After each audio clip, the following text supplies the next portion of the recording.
na lalang sa tingin, ikaw na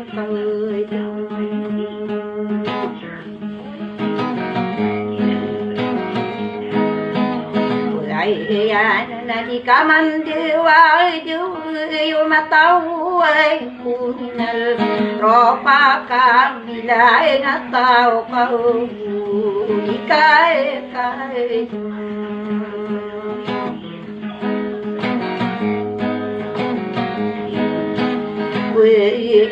na ipangada pa ko suka ako iyak ang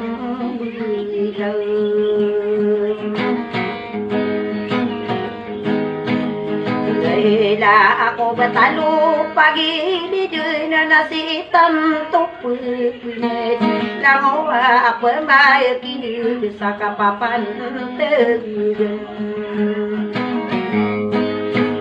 niitin na ayako nalalapo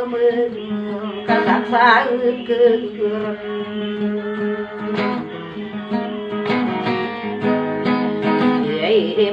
ano para matalawan na diri-diri sa tarakan lambuy sa dilabuyan na mapapagana iyaw kadyaw so na soray no na